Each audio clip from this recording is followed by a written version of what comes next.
All right, thank you.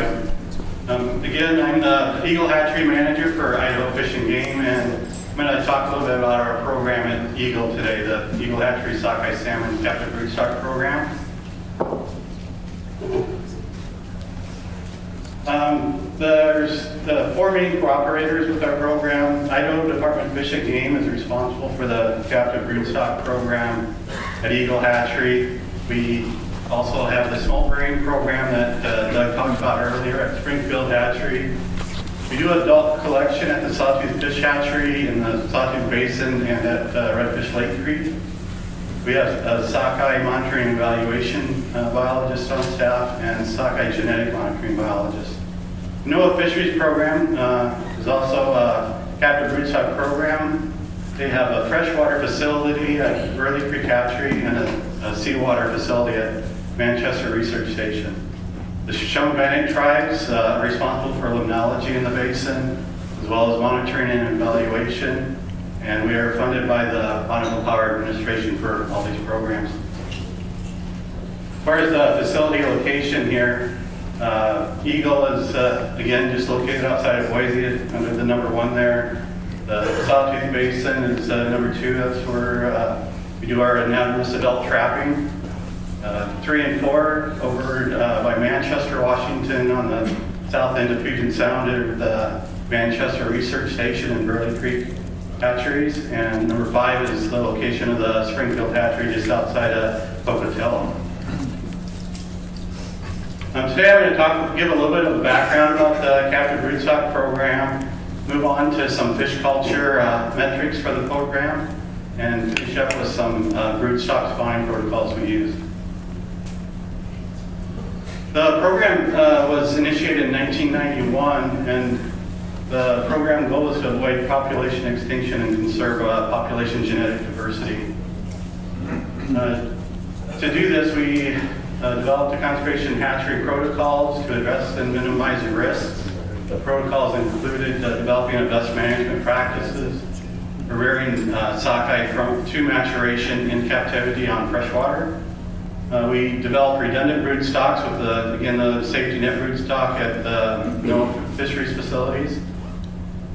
We maintain flexible facility designs with multiple rearing units and small rearing groups. We have 100% fish health screening, genetic monitoring in the program, and we created a multi-agency technical oversight team.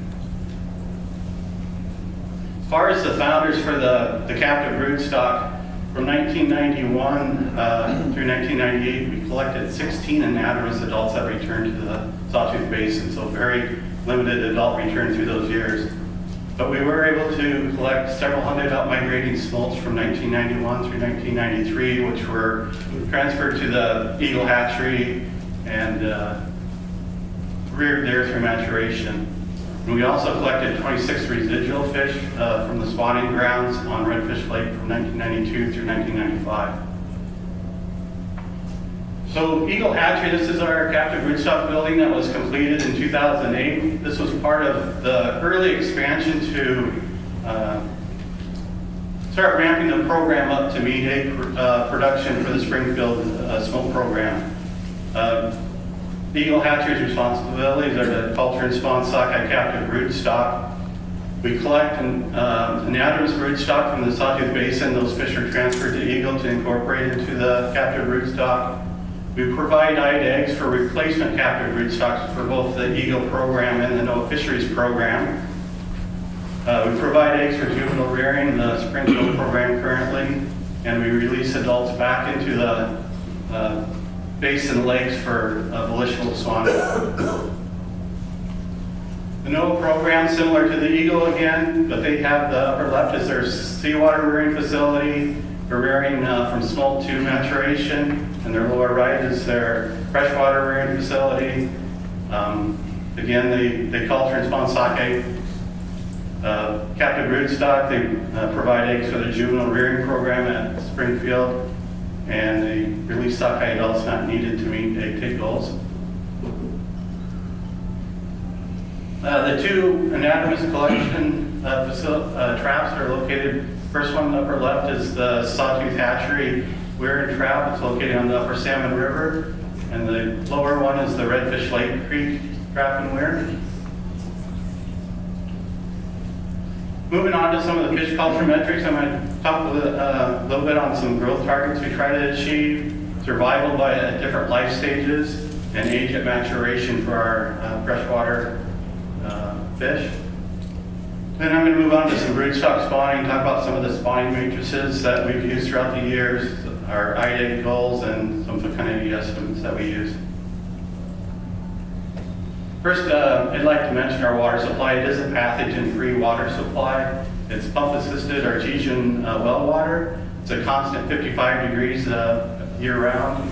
We do have 2 chillers on site. We're able to chill water to about 45 degrees, and we use this water to mix with the ambient water to try to target a rearing temperature around 50 degrees. The first growth target is June 1st. We chose that cutoff date. It's about, the fish have been on feed for about 4 months at that time. They're starting on feed in February. We want to try to target about a 5 grams per fish on June 1st. Our Friday smolt, our smolt target is somewhere between 150 and 200 grams, and our adult target is about 1,200 to 1,400 grams. And just the adult target is just based on the anadromous adult size coming back. We want to just target a similar size fish to the anadromous fish.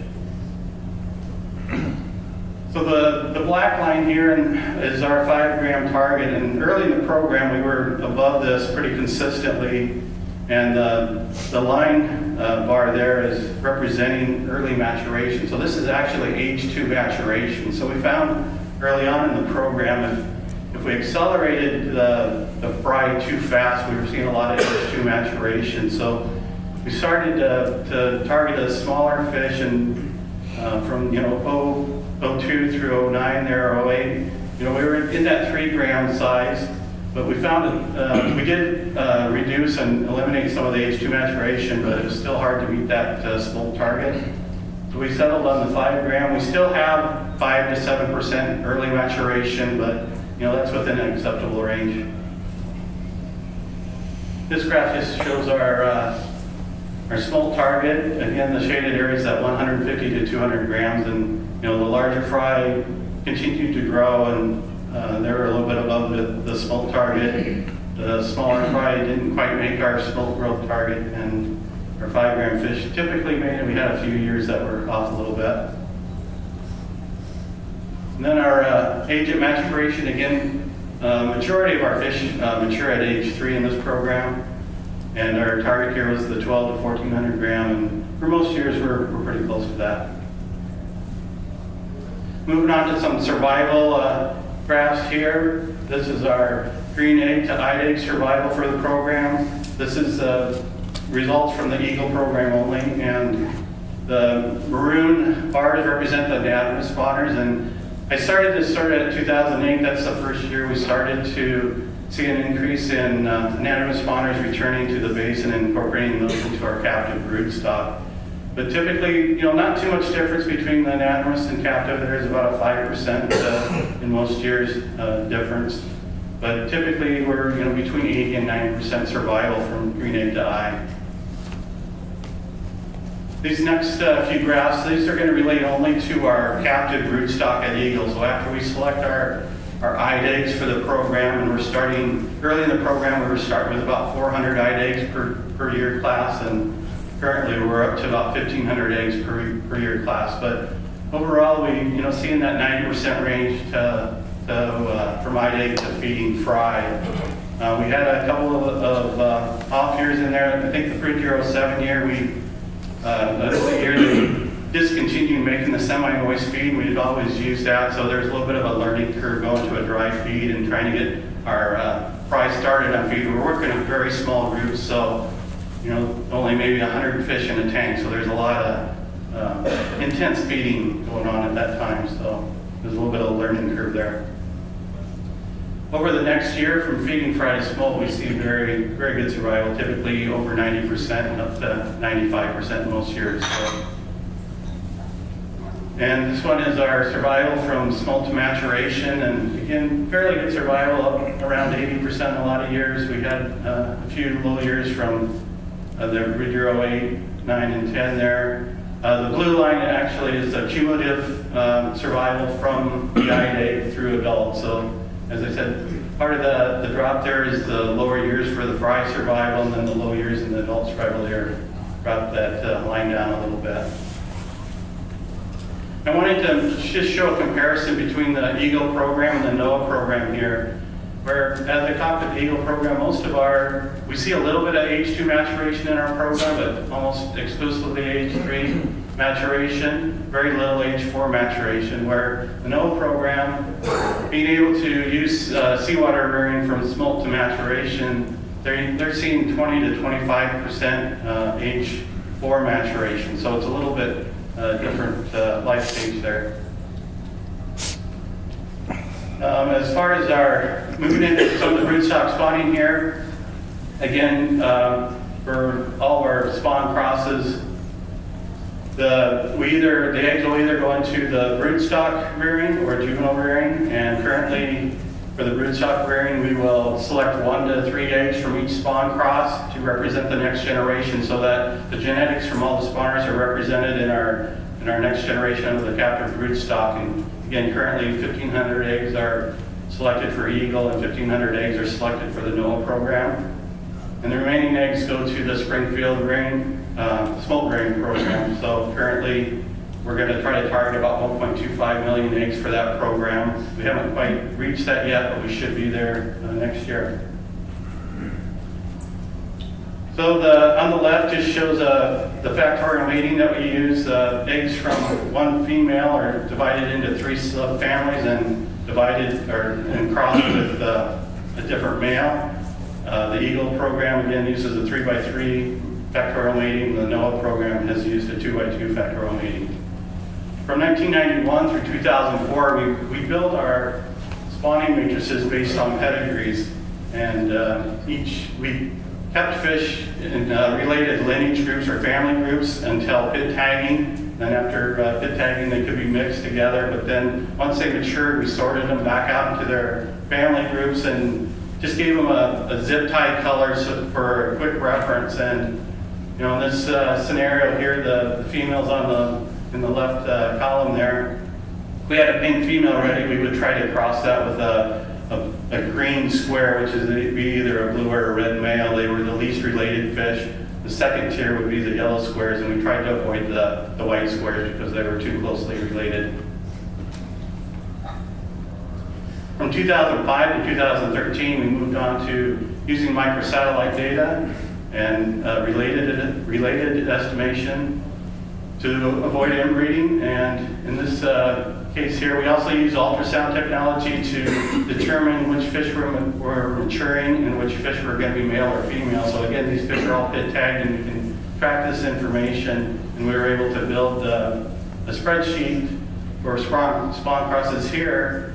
And if you look at the far right column, we have females across the top on this one and males down the side, and each female was scored with every male in the population, so this is just a little subset. But again, we would try to target the green shaded squares, and in this case, it's 22% of the alleles were in common that we were looking at between the male and female. The blue would be the second tier cross, the pink would be the third tier cross, and we would avoid the gray crosses because they were too closely related.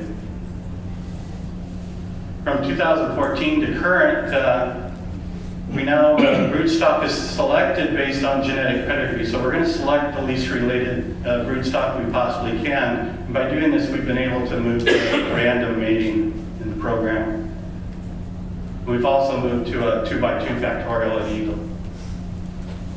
Just to show you some historical numbers on female spawned from 1999 to current, pretty consistent from year to year. The yellow represents the Eagle program, the blue represents the NOAA program. Starting in 2008, again, it was the first good year of sockeye return we had. We had about 650 fish return that year. And we've been able to incorporate more anadromous fish into our captive brood stocks. So the maroon is representing the anadromous fish on this graph, and as you can see, Starting in about 2004 there, you don't really see it here, but we moved from a IDA pre-smolt type release strategy to more smolt release strategies, and that's part of the reason releasing smolts in 2006 equated more anadromous adults returning in 2008, and we continued with that. And as we get to 2013, when the Springfield hatchery came online, and we've slowly been ramping up Springfield through the next 3 years. In 2016, we spawned just over 900, almost 900 females. This is showing the same thing based on egg eggs for the program, and maroon is the eagle egg production, and the yellow is the burley creek egg production. And again, this year we shipped just over 1 million eggs to Springfield. These last graphs, I just wanted to finish up with a little bit of fecundity estimates that we've been doing. These fecundity estimates are built based on female weights and average fecundity. The top line is related to the anadromous broodstock, and the bottom line is the captive broodstock at Eagle. And there's about a 758 difference between the two broodstocks. And just to show how this played out in 2016 with our anadromous spawners, again, the red line is the average for the program, and the blue line is the anadromous spawner. So it's a very good estimate, preseason estimate, if we're trying to determine how many females to keep for production and how many to release to the lake. We want to maximize the number of females going back to the lakes also. As far as the captive broodstock, the line didn't quite fall on it this year, probably 150 eggs difference. So we did underestimate our egg take based on this a little bit.